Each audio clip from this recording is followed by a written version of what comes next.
Hello and welcome. If you've ever poured your heart and soul into a garden, you know that the real goal is just keeping your plants happy and thriving. So today, we're going to dig into how to make sure your garden isn't just surviving, but that it's actually healthy and strong. Let's get right into it. So, let's start with a question we've all asked ourselves, probably while looking at a very sad, drooping plant. Why do they get sick? It's so frustrating, right? You give them water, sun, all the care you can, and yet problems can still just pop up out of nowhere. But what if I told you there's a simple way to think about this, a framework for understanding and even preventing it? It really all boils down to two basic mindsets. Are you going to be a garden firefighter, always running around trying to cure problems after they show up? Or are you going to be more like a garden architect, planning ahead to prevent those problems from ever even getting started? That choice right there is probably the single most important one you'll make for the health of your garden. Now, there's a pretty technical term for this whole strategy: phytosanitary control. Yeah, I know, it sounds a little intimidating, like something out of a textbook, but the idea behind it is actually super simple. It's just everything. It's all the measures we take, every single action, to keep our plants as healthy as they can possibly be. It's the complete game plan for a great garden. And this slide, well, it lays it out perfectly. These are the two paths in that game plan. On one side, you've got preventive. That's all the stuff you do to avoid damage in the first place. On the other side, you've got curative, and that's when you have to jump in to get rid of something that's already causing harm. Think of it like this. Are you building a strong fence, or are you chasing the rabbit out of the garden after it's eaten your lettuce? I want you to really let this one sink in for a second. The best treatment is the one you never need to apply. This is it. This is the core philosophy we're talking about. Because every single time you manage to prevent a problem, you're saving yourself a ton of time, money, and let's be honest, the stress of trying to rescue a plant that's struggling. So how do we actually do this? How do we put that philosophy into practice? Well, let's start with that first path, the proactive, preventative one. I like to call these methods the green shield. It's like you're building a powerful natural defense system all around your garden. And this green shield, it's built on three really important pillars. You can see them right here. If you can get these three things right, you have absolutely won half the battle. It all comes down to how you manage your soil, your water, and of course the plants themselves. So let's break each one of these down. First up, pillar number one is soil management. This is the foundation of, well, everything.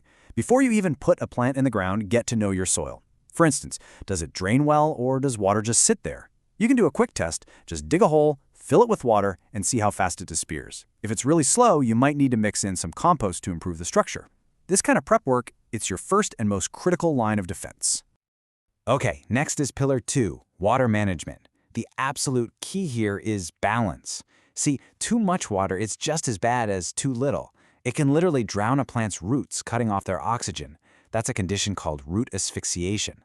That's why that last tip on the slide, grouping plants with similar water needs, is such a game changer. It stops you from accidentally drowning a cactus that's planted next to a really thirsty fern. And our third and final pillar is vegetation management. This all starts with making smart choices from the get-go. Trying to grow a tropical hibiscus in a really cold climate, you're just setting yourself up for a struggle. But it also means you have to be a bit of a gatekeeper for your garden. Before you bring any new plant home, inspect it. Really look under the leaves for any sneaky pests. That 5-minute check can save you from a month-long infestation. Seriously. But hey, let's be real. Even with the best green shield in the world, sometimes problems just get through. A pest might blow in on the wind. A fungus might take hold after a ton of rain. When that happens, you've got to switch gears. It's time to move from prevention to cure. Time to go to the rescue. But wait, before you grab any kind of sprayer tool, and this is so important, you have to play detective first. You've got to figure out exactly what the problem is. Are those leaves yellow because of a fungus, or is it a nitrogen deficiency? Because spraying a fungicide on a plant that just needs fertilizer is completely useless. Proper diagnosis isn't just a step, it's everything. All right, so once you know what you're up against, you've got three main tools in your curative toolkit. We've got them right here: chemical treatments, sanitation, and what we call cultural practices. Let's dig into when and how you'd use each one of these. First up, tool number 1, chemical treatments. Now what's really interesting here is that when these things don't work, it's very rarely the product's fault. It's usually user error. Just like the slide says, using the wrong amount, picking the wrong product for the pest, or even just applying it at the wrong time of day can make it totally ineffective. It's all about precision. Sometimes a problem is just too big for a simple spray. And that's where tool number 2, sanitation, comes into play. This is more of a surgical approach. It could mean just carefully pruning off an infected branch, but it can also mean making that tough call to remove an entire plant to save all of its neighbors. It might feel drastic, but sometimes it's the only way to stop a disease from spreading through your whole garden. Our final tool, cultural practices, is all about giving targeted support. Think of these as special, one-time interventions, not your everyday garden chores. The slide has some great examples, like giving extra water during a surprise drought, or quickly applying a specific fertilizer to fix a deficiency you've just diagnosed. It's all about giving that plant a critical boost to help it fight through a specific crisis. So, as we wrap all this up, what's the big takeaway? Well, it's that you, the gardener, have way more power than you probably think. The health of your garden, it isn't really a matter of luck. It's all about the choices you make day in and day out. And this, right here, says it all. A beautiful, thriving garden isn't about getting lucky. It's about being proactive. It's about building that green shield we talked about from the very beginning.